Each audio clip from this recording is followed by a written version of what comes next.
How's it, everybody? This is part 2 on how to rig up a hair rig with plastics. Basically showed you the first method that was using a wooden wedge. This is the second method I've worked out on how to attach it. That's very effective. That's obviously if everyone doesn't want to use the society stick, they can use this method. So basically, guys, what you're going to do here is you've got to take, first of all, a bait stop or a gummy stop, and you want to put it onto your thin braid needle for just so you can put it down your hair. So I'm going to take my hair rig and I want to feed it through down the hair for just now, and I'll show you why. So basically I'm going to feed it down here over the knot, just leave it down at the bottom of the hook. Then I'm going to take the new method, which is a little steel pin, and you're going to create a T-bar. So I'm going to press this pin in about 5-6 mil down on the top of this plastic, halfway through until I get to the hole. And then I'm going to turn this pin so it can just slowly, it's very flexible, and get it to come through the top. I want that effect because I want to grab my loop with that to help me hold my hair.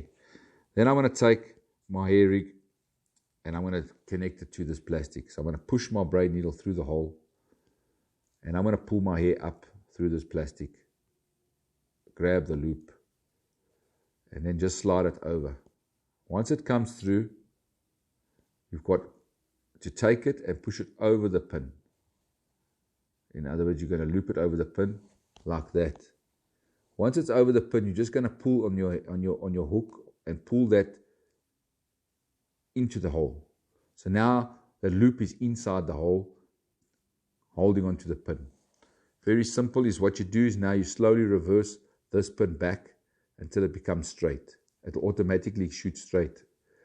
Right, now you'll see your hair's inside there, it's on there, and then you're going to take your pin and you're going to push it right through.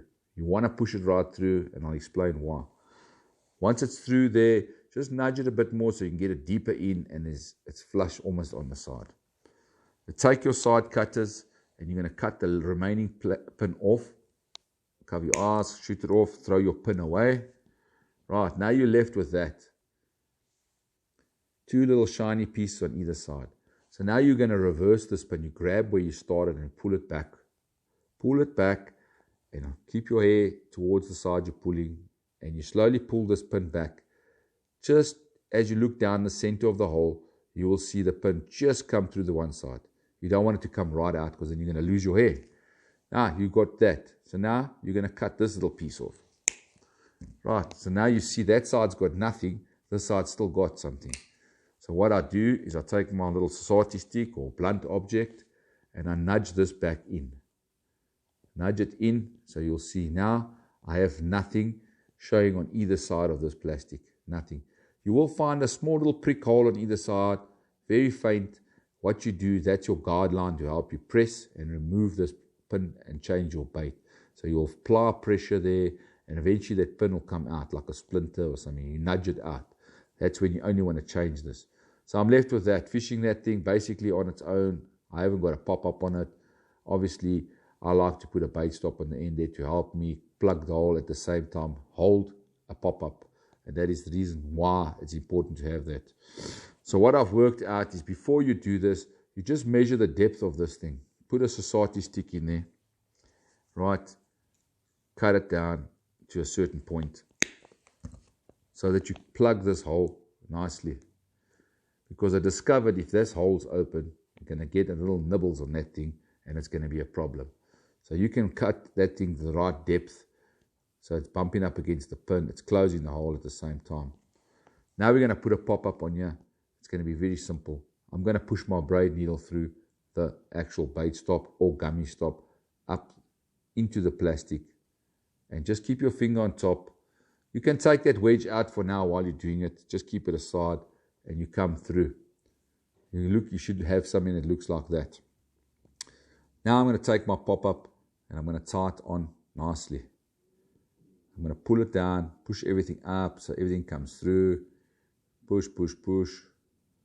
Pull the hair straight. Push the gummy stop or the bait stop up. Very straightforward. But now before I pull it too tight, I'm going to cap my hole here for later on. If this pop-up is removed, there's no hole that the crab can get his little pincers in and start playing around. I've never really had a problem with it, but like I said, I did pick up that problem, and I realized that there was only one difference, was there was a hole that's showing. I just got to get it in there. Not easy to put something that's small, but once it's in there, it's tucked in there ready, you see.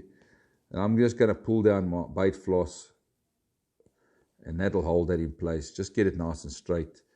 Make sure your hair is straight. Pull the bait floss out completely. And now what you're doing with this bait stop is you plug in the bottom. You're going to plug this bottom like that. You're going to force it in, pull it straight, pull it, everything nice and straight. Check everything's nice. And that's what you're going to be having. Basically, a little snowman wafter. Like I said, that wood is not necessary if you don't want to put it.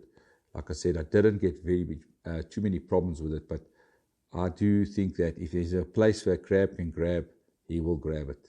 Now, same method, you tie one side over the other side so you can lock this bait floss onto your hair rig with a 4-knot turn. I will just do 2 here to make it simpler and faster. And tie it and tie it again. So what that bait stop's doing is helping that there's no way that this pop-up can move. You know, it's causing this thing not to be able to come through. So it's like a stopper, let's put it that way. And then, like I said, cut off your tag ends. And there you have it, guys. Basically, I've got that plug at the bottom helping to support this movement on this pop-up. At the same time, closing that hole off. The hair's coming through nice and straight. The top's plugged with a little piece of wood. You can cut that wood before and then stick it on. So there you have it. That's the second way to attach this thing if you want to use the pin method. And there, basically, snowman or without it. So guys, basically your 2 rigs, one with a wooden wedge, one with a steel pin T-piece that you create.